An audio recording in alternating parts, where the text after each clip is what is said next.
A diamond tennis bracelet is a must in every girl's wardrobe. Check out this brand new video where we compare different carat weights on hand.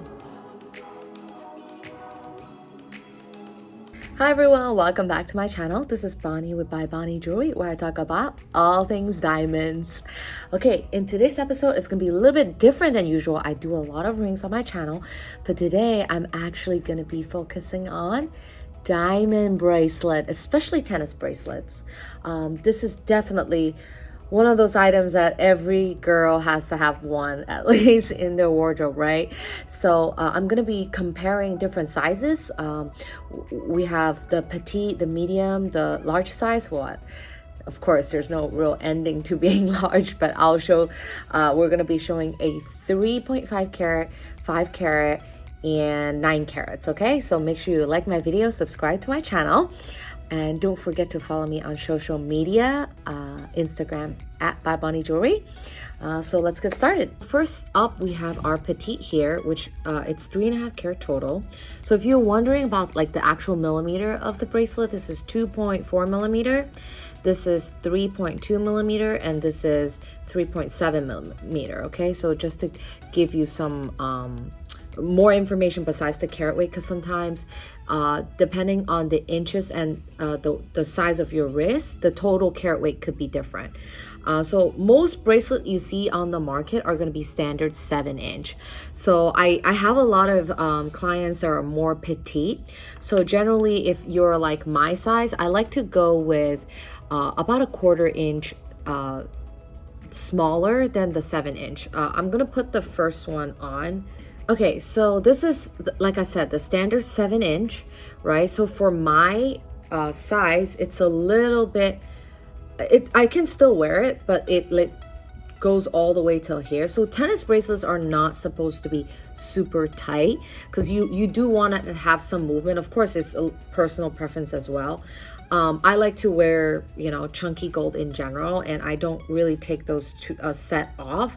This is, you know, I like to stack them. So this is, if you are, you know, at home, you're a stacker, you like to wear different bracelets, this will be a really good size. 2.4 millimeter. For tennis bracelets, I really typically don't want it to go really much thinner than that. I feel like you really, for me, like, if it's dainty, like I still want to see, you know, something, it not being too dainty. So like I mentioned, this is 7-inch. So if I was to get one made for me, I would get it about 1/4 inch smaller, because I feel like if I do it half an inch smaller, which is 6.5, which is fine, but it will be a tighter fit and it will have less movement. So make sure you have a soft measuring tape at home, and you measure your wrist size before you order any tennis bracelet. And of course, everybody's wrist is different. So 7 is just standard, so you could be under or over. And part of what we do here, obviously, it's we make different sizes based on what clients' needs are. And then here's the second one. Let me take this off and put this on for you. Okay, so this is the second one, which is 5 carat total weight. Okay, so you will notice, you know, in between those two sizes, that the 2.4 millimeter, which is 3.5 total carat weight, and this is a 3.2 millimeter. You can see the difference in size. I feel like this, if you're like me, that who don't like really dainty jewelry, I feel like this one, it's also a really good size. I can try to take this off real quick just to kind of show you what it looks like by itself. So I think it also depends, like how to scale your bracelet really depends on also what your wedding ring looks like. So some people have really dainty set for like engagement ring and wedding band, and maybe the petite will look better, and some people want a little bit extra, so this would be like 5 carat. And notice that this one has a double lock on the outside, one on each end, and this one has, the petite has an underlock. Okay, so you may ask, what's the difference? It's one more secure than the other. Honestly, I have had both, and I've worn both. I feel like they're about the same, you know. It depends on you. This will be more seamless once you put the underlock on. You won't be able to see the clasp from the outside as much, whereas in this one we'll have two, one on either side. We sell both, and I feel like it's personal preference. Some people like it more seamless. Some people feel like this is easier to like click on either side. I find that the both of them are about the same amount of effort to put it on and off. And lastly, we have this one, which is 9 carats total. Let me put it on for you. All right, so I just put the 9 carat on.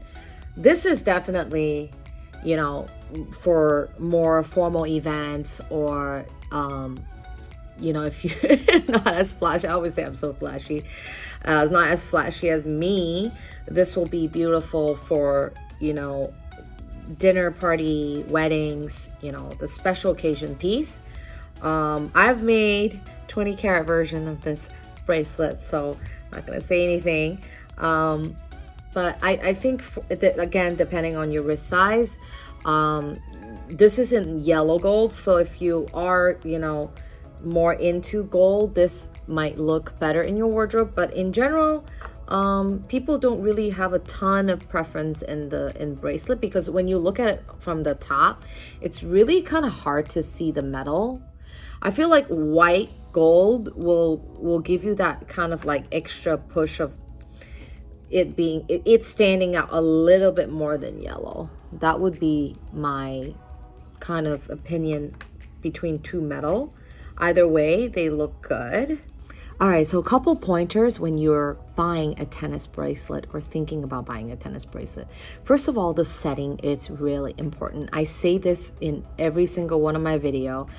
It needs to be well made, and the gold parts are not supposed to be like super chunky. I know a lot of the ones that you can get over the counter on the market, it's like very, very chunky gold, and then they put smaller diamonds on the inside so it give you a bigger look. Honestly, I really don't care for those type of tennis bracelet, because it just, all you can see is metal, where I feel like this type of design, you can see really just the diamonds from the top, and you can't, you know, it flows, you know, like, and it's just beautiful. Like, all you see is just the stones, and that's what I really like.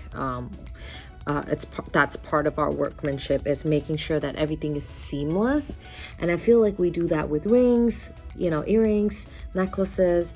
And the second pointer I have for you, besides the actual setting itself, is choosing the right size, right? So when I say size, I mean carat. You want to think about a few things, like how often will I be wearing it, right? And is it going to be an everyday piece? Is it going to be a you know, only for dinner or parties? I think those are the things to think about when you're investing in a tennis bracelet. If you're thinking about wearing it every day, you want to know what's really practical for your lifestyle. So those are some of the questions to ask yourself when you're choosing a tennis bracelet. All right, that's it for today's video. Thank you so much for watching. Make sure you like my video, subscribe to my channel, hit the little bell so you'll be the first to know whenever I have new videos, okay? Thank you so much. I'll see you in the next episode. Bye.